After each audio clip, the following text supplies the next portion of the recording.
we offer the meditation of these words and of our hearts and souls.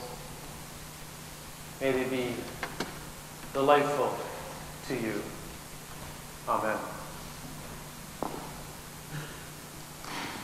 It was the best of times.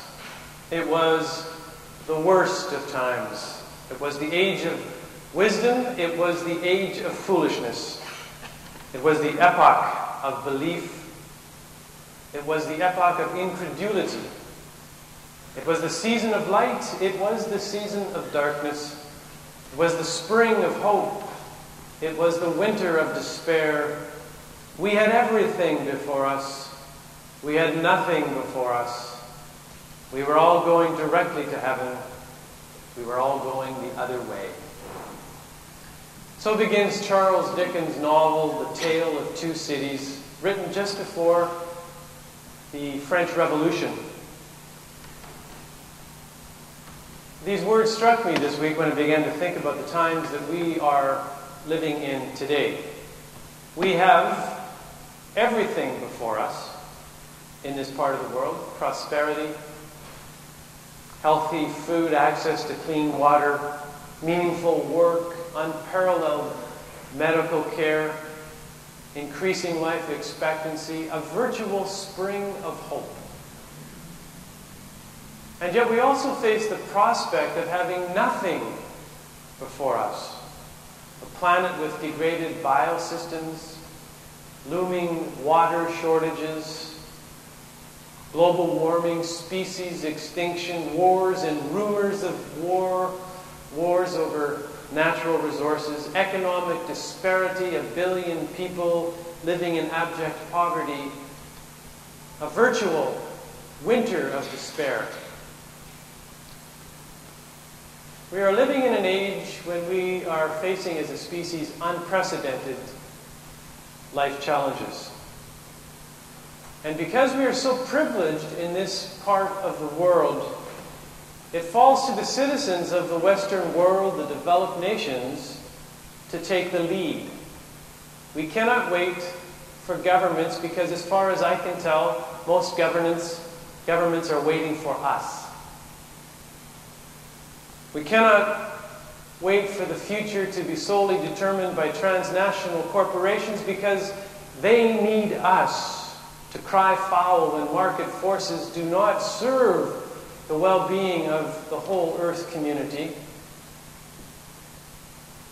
From an evolutionary perspective, these challenges, these life conditions that we face at every era in human history actually become the engine by which we develop to the next stage of consciousness. In an evolutionary perspective, a species either meets the challenges of the life conditions before them and thrives, or dies out. And up to this point, at every time that we've faced such a crisis, we've managed to thrive. So there's great hope at this moment in history. But truly the stakes have never been so high. They've never been so high. The future of life on this planet, certainly life of human species and other species, is at stake. That's where we are. On our Tuesday afternoon Bible study, Eleanor Jackson came in on her scooter with a burning question in her mind about one of the readings for the week, and it was from the Psalm 119 that we heard this morning. There was a particular verse that caught her by surprise, and the verse reads, "I hold my life in my hand continually." I hold my hand in my life continually. She was expecting it to read, "You, God, hold my life in your hand continually," because isn't that what we're supposed to read in the Bible? And I have to admit that my first take on this verse was that it might be a typo. So I went to some other translations, some other versions, and indeed that's what it says. I hold my life in my hand continually. Wow. And this led to a lively conversation about personal responsibility for our lives at an individual and a collective level. Eleanor shared that she had no idea that she was going to contract MS, I don't know how many years ago, Eleanor? 17. And yet, that's the hand she was dealt. She had no control over that, but how she deals with it, this is part of our discussion, is very much within her hand. She holds her life in her hand. She has to make a daily decision whether she's going to withdraw from community or call the handy dart, get on the bus, get to Bible study on a Tuesday afternoon, and take responsibility for having a lively discussion with her friends. She holds the seeds of her future in her own hands, in this sense.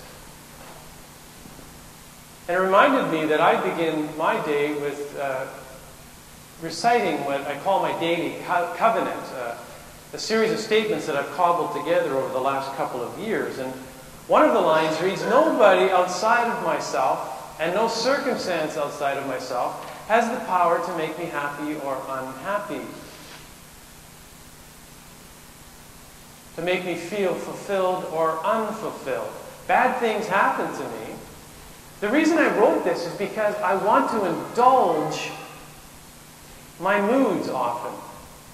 And I want to have them justified. I want to be able to I want to be able to blame someone. I want to be able to linger for weeks at a time because I've been offended. I love that. I love wallowing in that stuff. Oh, so what does it mean I hold my life in my hand continually? And again, there are circumstances that are beyond our control. Don't get me wrong. I don't want to absolutize this. But by and large, the vast majority of us have more responsibility for our personal and, I'll go on to say, our collective futures than we imagine. One small example of this is this past week's furor over Rogers deciding to charge for text messaging when the new iPhones come out. The citizens were outraged. They got on their Crackberries and their iPhones, and they started text messaging each other and Rogers, and it took precisely 24 hours for Rogers to change its policy. That's interesting, isn't it? We have a lot of power, a lot more than we tend to imagine. We just have to care enough about an issue. It's a little sobering, mind you, that the issue that galvanizes the citizenry is being charged 15 cents for a text message. But what if God is passionate about poverty, global warming, and species extinction, and the quality of our relationships with one another, and about civic responsibility? We could change the world. It's really that simple.